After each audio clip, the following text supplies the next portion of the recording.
وشفاء لما في الصدور وهدى ورحمة للمؤمنين صدق اللہ العظیم. درس قرآن اگر ہم نے نہ بلایا ہوتا، درس قرآن اگر ہم نے نہ بلایا ہوتا، یہ زمانہ نہ زمانے نے دکھایا ہوتا. وہ معزز تھے زمانے میں مسلمان ہو کر، وہ معزز تھے زمانے میں مسلمان ہو کر، آج ہم خوار ہوئے تاریخ قرآن ہو کر. میرے پیارا آقا صلی اللہ تعالیٰ علیہ وسلم کے پیارے دیوانوں اور میری پیاری ماں بہنوں، آئیے تقریر شروع کرنے سے پہلے آقا کریم صلی اللہ تعالیٰ علیہ وسلم کی بارگاہ میں درود شریف کا نذرانہ پیش کرے اور پڑھے. الصلاۃ والسلام علیک یا رسول اللہ صلی اللہ تعالیٰ علیہ وسلم.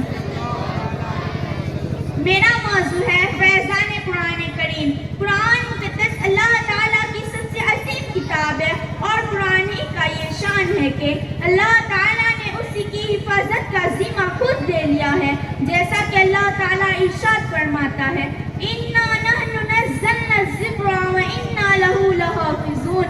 بے شک ہم نے اتارا ہے یہ قرآن اور بے شک ہم خود اسی کے نگہبان ہیں. قرآن مجید ایک ایسی عظیم کتاب ہے جو ہمیشہ ہر ایک کے لیے ہدایت تھی اور ہمیشہ ہر ایک کے لیے ہدایت رہیں گی. قرآن مقدس مذہب اسلام کی حقانیت اور سچائی کے لیے ایک مضبوط اور عظیم دلیل ہے اور ہمارے پیارے رسول مصطفیٰ کریم صلی اللہ تعالیٰ علیہ وسلم کے بے شمار معجزات میں سے ایک عظیم الشان معجزہ ہے.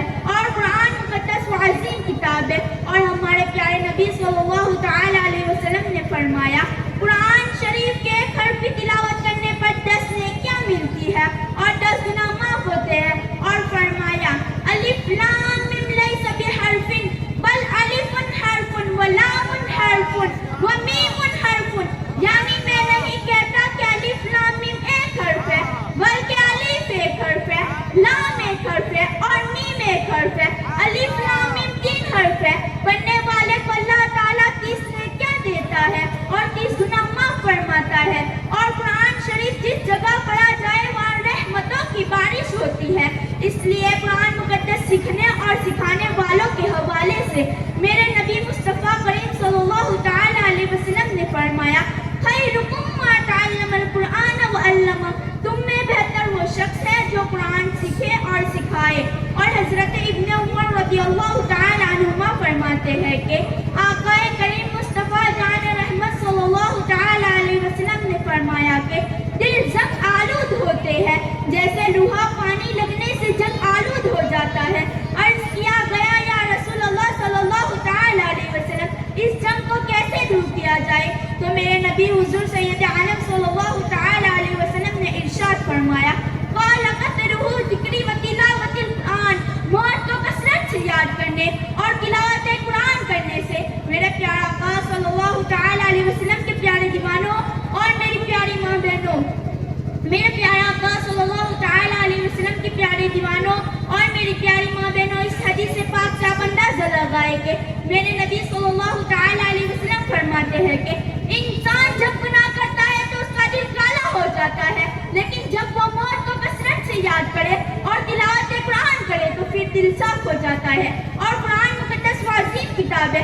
اللہ کے رسول صلی اللہ تعالیٰ علیہ وسلم فرماتے ہیں کہ سدرہ کے مکی حضرت جبرائیل امین حاضر ہوئے اور عرض کیا اے محبوب خدا صلی اللہ تعالیٰ علیہ وسلم، اللہ کی قسم جس نے آپ کو رسول بنا کر بھیجا ہے، اگر روئے زمین کے تمام دریا کے پانی سیاہی ہو جائے اور تمام درخت قلم بن جائے اور ساتوں زمین اور آسمان کاغذ ہو جائے اور ابتدائے عالم سے لے کر آج تک تمام فرشتے اور سارے انسان مل کر اس کے فضائل سورہ فاتحہ کے فضائل لکھنا چاہے تو نہیں لکھ سکتے. میرے پیارا آقا صلی اللہ تعالیٰ علیہ وسلم کے پیارے دیوانوں اور میری پیاری ماں بہنوں، آپ اندازہ لگائے کہ سورہ فاتحہ کی اتنی بڑی فضیلت ہے کہ روئے زمین کے تمام دریا کے پانی سیاہی ہو جائے اور تمام درخت قلم بن جائے اور ساتوں زمین اور آسمان کاغذ ہو جائے اور ابتدائے عالم سے لے کر آج تک تمام فرشتے اور سارے انسان مل کر سورہ فاتحہ کے فضائل لکھنا چاہے تو نہیں لکھ سکتے. یہ سورہ فاتحہ کی فضیلت ہے. اس لیے مسلمانوں قرآن کریم کی عادت ڈالو. اللہ تعالیٰ کی بارگاہ میں دعا ہے کہ اللہ تعالیٰ ہمیں قرآن کریم کی تلاوت کی عادت ڈالنے کی توفیق عطا فرمائے اور ہمارے مدرسہ نور محمدیہ دابا کو ترقی عطا فرمائے. اور بولنے میں کسی طرح کی غلطی ہو گئی ہو تو توبہ کرتی ہوں. استغفر اللہ ربی من کل ذنب واتوب الیہ. السلام علیکم ورحمۃ اللہ تعالی وبرکاتہ. سبحان اللہ.